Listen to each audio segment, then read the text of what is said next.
Welcome to the reading of The Power of the Spoken Word by Florence Scovel Shinn. My name is Ensei, and I will be reading this book with you chapter by chapter.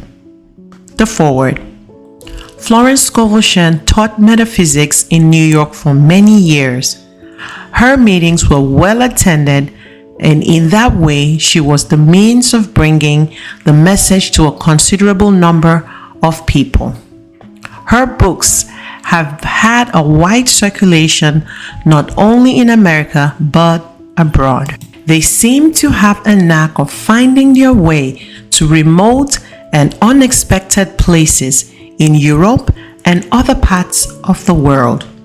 Now and again, we meet someone who came into truth through finding a Florence Scovel Shinn book in the most improbable location. One secret of her success was that she was always herself, colloquial, informal, friendly, and humorous. She never sought to be literary, conventional, or impressive. For this reason, she appealed to thousands who would not have taken the spiritual message through the more conservative and dignified forms, or have been willing to read, at least in the beginning, the standard metaphysical books. She herself was very spiritual, although this was usually hidden behind a matter of fact and carefree treatment of her subject. The technical or academic approach was not for her. She taught by familiar, practical, and everyday examples. She had been by profession an artist and book illustrator before becoming a true teacher, and belonged to an old Philadelphia family. She left a collection of notes and memoranda which have been made into the present book. May it have a wide circulation. Emmett Fox. Chapter 1. Weapons ye know not of. I have weapons ye know not of. I have ways ye know not of. I have channels ye know not of. Mysterious weapons, mysterious ways, mysterious channels. For God works in mysterious ways his wonders to perform. The trouble with most people is that they want to know the way and channels beforehand. They want to tell the supreme intelligence just how their prayers should be answered. They do not trust the wisdom and ingenuity of God. They pray, giving infinite intelligence definite directions how to work, thereby limiting the Holy One of Israel. Jesus said, "When ye pray, believe ye have it." What could be more simple or direct? Become as a little child if you would enter the kingdom. We might paraphrase the scriptures and say, have the expectancy of a little child and your prayers will be answered. A child waits with joyful expectancy for his toys at Christmas. I give the illustration of the little boy who asked for a drum for Christmas. The child doesn't lie awake at night agonizing over his drum, wondering whether he will get it. He goes to bed and sleeps like a top. He jumps out of bed in the morning, ready for the happy day before him. He looks with wonder at that which is before him. The grown-up person spends sleepless nights agonizing over his problem. Instead of a drum, he has spoken for a large sum of money. He can't think of any way it can come. And will it come on time? He will tell you he has perfect faith in God, but he would like to know more about the channel and how it is to be done. The answer comes, I have weapons ye know not of. My ways are ingenious, my methods are sure. Trust in me, commit your ways unto me. Committing your ways unto the Lord seems very difficult to most people. It means, of course, to follow intuition, for intuition is the magic path, the beeline to your demonstration. Intuition is a spiritual faculty above the intellect. It is the small still voice commonly called a hunch, which says, "This is the way, walking in it." I refer to intuition very often, for it is the most important part of spiritual development.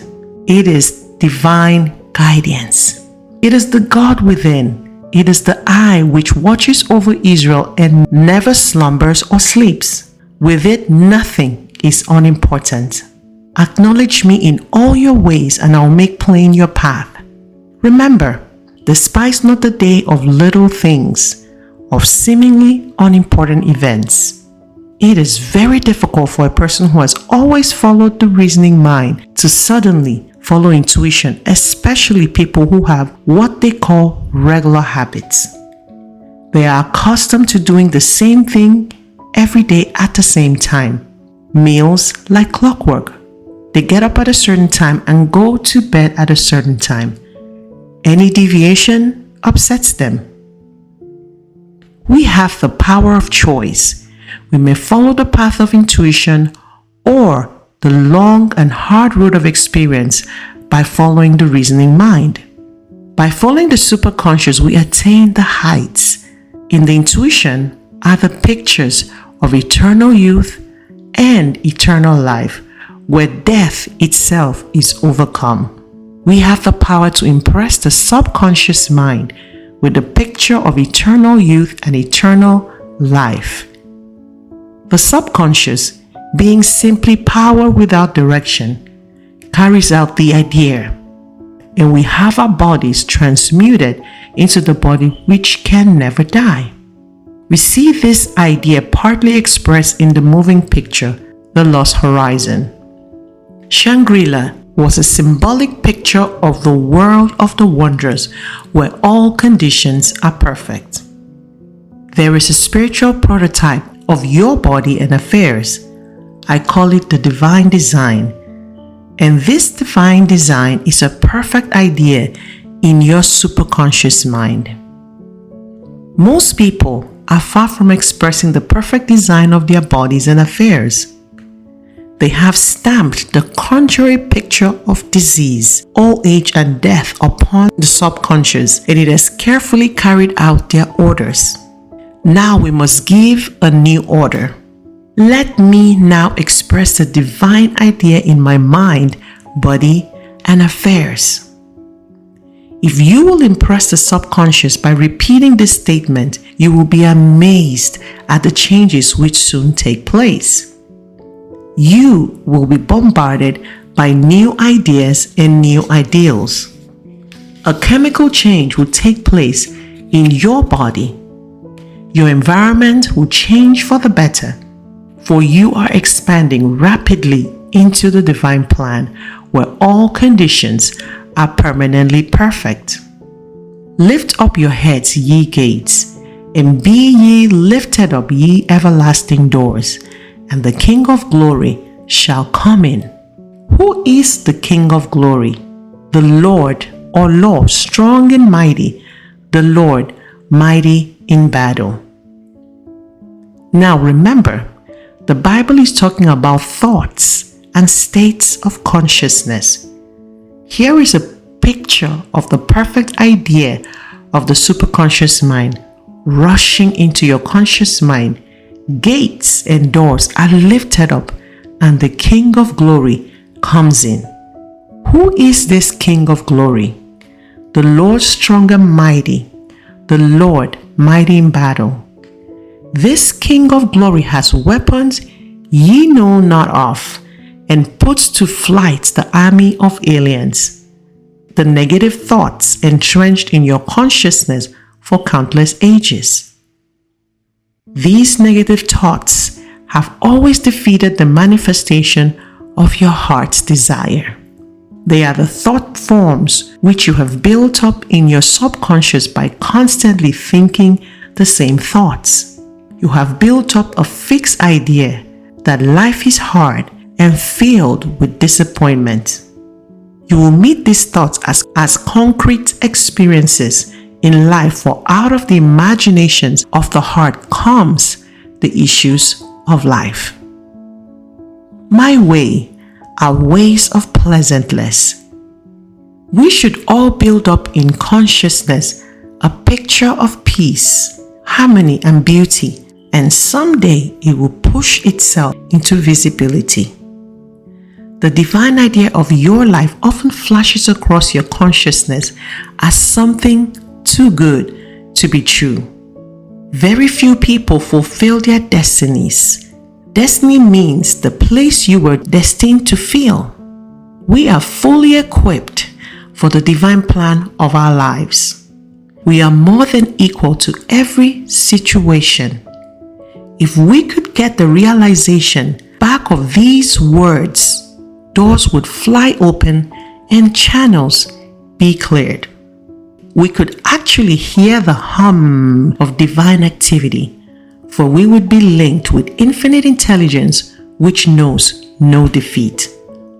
Opportunities will come to us from unexpected quarters. Divine activity will operate in and through all our affairs, and the divine idea would come to pass. God is love, but God is law. If ye love me, keep my commandments or laws. Dr. Ernest Wilson told me that his first knowledge of truth came through reading Emerson's Concentration. Concentration means total absorption. We see children lovingly absorbed in their play. We can only be a success in a line which interests us greatly. Great inventors are never bored with their work, or they will not bring forth great inventions. Never try to force a child to be something he does not want to be. He will only prove a failure. The first start towards success is to be glad you are yourself. So many people are bored by themselves. They have no self-reliance and are always wishing they were someone else. When I was in London, I saw a man on the street selling a new song. It was called I'm Tickled to Death I'm Me. I thought that was a wonderful idea. Start out by being glad you were yourself, and then you can expand rapidly into the divine plan of your life where you fulfill your destiny. You may be sure that the divine plan of your life will give you perfect satisfaction. You will no longer envy anyone. People often become impatient and discouraged. I was inspired by the reading in the paper about Omaha, the famous racehorse. The article said, Omaha has to run a mile before he gets into his stride. There are, no doubt, a lot of Omahas in the world, but they can get into their spiritual stride and win the race in the twinkling of an eye. Delight thyself also in the Lord, and he shall give thee the desires of thine heart. Delighting yourself in the Lord means to enjoy making a demonstration. To enjoy trusting God means to be happy in following your intuitive leads. Most people say, oh dear, I've got to demonstrate money again. Or, oh dear, my hunches make me so nervous. I haven't the nerve to follow them. People enjoy playing golf and tennis. Why can't we enjoy playing the game of life? It is because we are playing with unseen forces. With golf or tennis, they have balls they can see and a goal which is visible to the naked eye. But how much more important is the game of life? The goal is a divine plan of your life where all conditions are permanently perfect. In all thy ways, acknowledge him, and he will make plain thy paths. Every moment we can link with intuition will give us a lead as a signpost. So many people are leading such complicated lives because they are trying to think things out instead of intuiting the way out. I know a woman who says she has a thorough knowledge of truth and its application, but the minute she has a problem, she reasons and weighs and measures the situation it is never solved. Intuition flies out the window when reason comes to the door. Intuition is a spiritual faculty, the superconscious, and never explains itself. There came a voice before me saying, "This is the way, walk ye in it." Someone asked me if the reasoning mind was ever any good. The reasoning mind must be redeemed. Trust in spiritual law and it will be given you. Your part is to be a good receiver. Prepare for your blessings. Rejoice and give thanks, and it would come to pass. I have weapons you know not of. I have ways which will outstand you. This brings us to the end of the first chapter of the book, The Power of Your Spoken Word. As usual, I always want to know what resonated with you as you listen to this reading today. Go ahead and leave me a comment in the comment section, or if you have a question, leave me a question as well, and I would be so happy to answer your questions. If you like this video, go ahead and give us a thumbs up. Subscribe to this channel and share this content with your friends and family. Tell a friend to tell a friend and tell another friend to listen to the reading of The Power of the Spoken Word. Till we see again in chapter 2, it's goodbye and God bless.